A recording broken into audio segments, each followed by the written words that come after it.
उन्होंने एक दूसरे को, हमारी अंग्रेजी की भाषा में कहते हैं क्विट प्रो को, यानी तू मुझे फायदा पहुंचा, मैं तुझे फायदा पहुंचाऊंगा।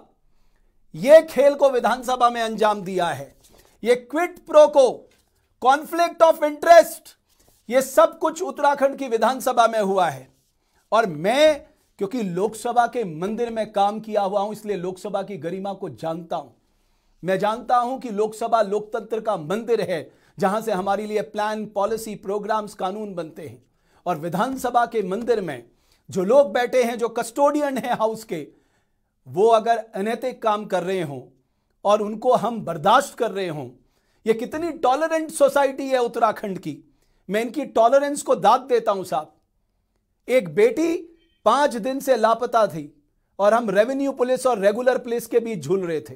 रेवेन्यू पुलिस और रेगुलर पुलिस के बीच पूछ रहे थे। महिला अपराध जैसे गंभीर अपराधों में भी हम आज तक यह फैसला नहीं कर पाए कि कोई भी महिलाओं से हुआ अपराध रेगुलर पुलिस देखेगी। आप देखिए 4 दिन हमने जाने दिए, हमें क्या मिला? हमने एक बेटी खो दी। हमारी बेटी हैवानों की हैवानियत का शिकार हो गई। कौन है इसके लिए जिम्मेदार? क्या उस बेटी के लिए आवाज नहीं उठनी चाहिए? थाने में आरोपी के पिता को चाय ऑफर की जाती है, चेयर दी जाती है, और लड़की का पिता जो है वो बाहर से खड़े होकर हाथ जोड़ रहा है। यह है हमारी असलियत। हम इस उत्तराखंड में रह रहे हैं। किसी ने सोचा उस पिता के बारे में? उसकी पिता पे क्या बीती होगी, उसकी मां पे क्या बीती होगी? आरोपी के पिता को आप कुर्सी में बैठा कर उसको चाय ऑफर करते हैं और उस पिता को बाहर खड़ा करते हैं, और हम इन लोगों पे नाज करते हैं। जब मैं सुबह उस बच्ची की मां से बात कर रहा था, मेरे पास शब्द नहीं थे। मैं उस मां को क्या जवाब दूं? हमने क्या, कैसा प्रदेश बना रखा है? हमने कैसा उत्तराखंड हम बनाना चाहते थे? देवताओं की धरती को हमने दानवों की धरती बना के लाके रख दिया। आप सोचिए कितना बड़ा दुर्भाग्य है। उस पिता पे क्या बीतनी होगी साहब? कहां गई ये जनप्रतिनिधि? क्यों नहीं किसी ने बोला कि तुमने आरोपी के पिता को वहां बैठा रखा इसलिए कि वो भाजपा का दर्जा राज्य मंत्री था पूर्व में, इसलिए उसको थाने में बैठाया गया, चाय ऑफर की गई। उस बेटी के बाप की सिर्फ इतनी गलती थी कि वो गरीब था, उसके कोई अधिकार नहीं है। अरे हम क्या प्रदेश बना रहे साहब? 4 दिन की जिंदगी है, कुछ तो अपने अंदर की अंतरात्मा को जगाओ, कुछ तो इन गरीबों के साथ न्याय करो। उस पिता ने किसका क्या बिगाड़ा था मुझे बताओ? उसकी लड़की ने किसी का क्या बिगाड़ा था? आप उससे गलत काम कराना चाहते तो उसका उसने विरोध किया। शांति प्रसाद भट्ट जी, आप मुझे बताइए कितना बड़ा अन्याय है कि एक आरोपी के पिता को आप चाय ऑफर करते हैं, उसको कुर्सी देते हैं, उसको सम्मान देते हैं, और जिसकी बेटी, जिस पिता की बेटी जिसका 4 दिन से अता पता नहीं है, 5 दिन से अता पता नहीं है, उसको आप बाहर से खड़ा करके उससे तमाम सवाल पूछते हैं। हम कैसी सोसाइटी में रह रहे हैं? और हम टॉलरेंट सोसाइटी हैं। We called it a tolerant society. कितना बुरा लगता है भाई। मेरी 2 बेटियां हैं, मैं जब उन्हें देखता हूं सुबह तो अब मेरे भी दिल में यह डर बैठ गया, ये क्या हो रहा है करके। शांति प्रसाद जी, आपको लगता है ऐसे लोगों को किसी भी सूरत में छोड़ना नहीं चाहिए? और जिन्होंने उनको चाय ऑफर की और कुर्सी में बैठाया, एक पल के लिए भी वो पद में बैठने लायक नहीं है, वो व्यक्ति, वो पुलिसकर्मी जो भी है। रमेश जी, अगर वाकई उत्तराखंड के अंदर मुख्यमंत्री हैं, युवा हैं, धाकड़ हैं, धार्मी हैं, यदि वाकई उत्तराखंड के सच्चे सपूत हैं, तो इस समय पर पूरा थाना सस्पेंड हो जाना चाहिए, पटवारी को जेल भेज दे जाना चाहिए कुटरचना के संदर्भ में, और विधायक को बर्खास्त कर देना चाहिए केवल इसलिए कि 5 दिन से उसने दबाव बना रखा है कि इसके ऊपर मुकदमा दर्ज नहीं होना चाहिए।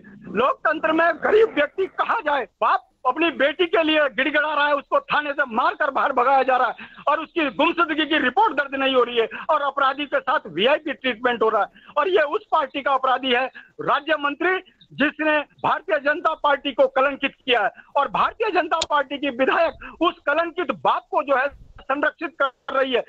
यही कारण है कि वो बेटी 5 दिन तक का पता नहीं चला, जब 6ठे दिन जन दबाव बना तब जा ये कह रहे हैं कि वो बेटी को जो है अपराधी ने मार दिया। मैं पूछना चाहता हूँ, कहाँ गई सरकार, कहाँ गया लोकतंत्र? क्यों नहीं पटवारी जेल में, क्यों नहीं पूरा थाना जेल में चला गया? क्यों नहीं उन तमाम लोगों को जिन्होंने इसमें आवाज को दबाने का कोशिश किया, उनके ऊपर मुकदमा दर्ज हो रहा है? अगर आप इसके मूल तय में जाएंगे तो भारतीय जनता पार्टी के वो नेता, तमाम चरित्रहीन नेता, वो एक काफिर, वो एक जो शेर है वो यहाँ पर चिरसात होता है राहत इंदौरी का, कि चोर उचक्कों की करो। शांति जी, मैं एक बार गरिमा जी को लाना चाहता हूं। गरिमा जी, आप सोचिए, जब मैं उसकी माँ से बात कर रहा था, जब मैं उसकी माँ से बात कर रहा था, गरिमा जी, मेरे पास उसकी माँ को जवाब देने के लिए कुछ नहीं था। और गरिमा जी, आप सोचिए आरोपी के पिता को,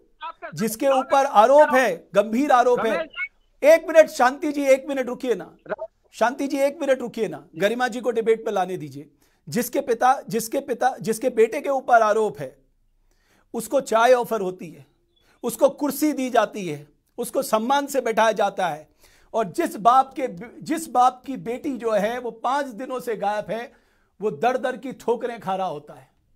हम कैसी, इसको मैं tolerant society exactly Bhatt ji, exactly Bhatt ji, है कड़वी कह लीजिए, नंगी कह लीजिए, यही हकीकत है हमारी सोसाइटी की, कि जो गरीब है, जो मजलूम है, जिसका कोई संपर्क नहीं है, जिसके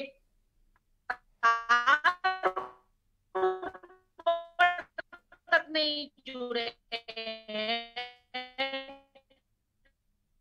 गरिमा जी, मैं आपसे दोबारा जुड़ता हूं, आपकी मुझे लगता है बताइए, आपके साथ कनेक्टिविटी की दिक्कत आ रही है। गरिमा जी, मैं इस बात को इसलिए भी लेकर आया कि सुबह से मैं जब उसकी माताजी से मैं बात कर रहा था, मैं अपने आप को कोस रहा था कि हम सब कुछ जानते हुए भी किस तरह से अनजान बने रहते हैं। हम सब लोग ये सोच के चलते हैं कि साहब हमारा भला हो रहा है, हमारा घर अच्छी तरह से चल रहा है, हमें दूसरे से क्या मतलब है। अरे आज अंकिता भंडारी है, कल कोई किसी और की बेटी हो सकती है, कल इन्हीं राजनेताओं में से किसी की बेटी के साथ ऐसा हो जाए और आरोपी को कुर्सी दी जाए। बात पूरी करिए गरिमा जी, आपके जी बोलिए। मैं अपनी बात पूरी करना चाह रही हूँ।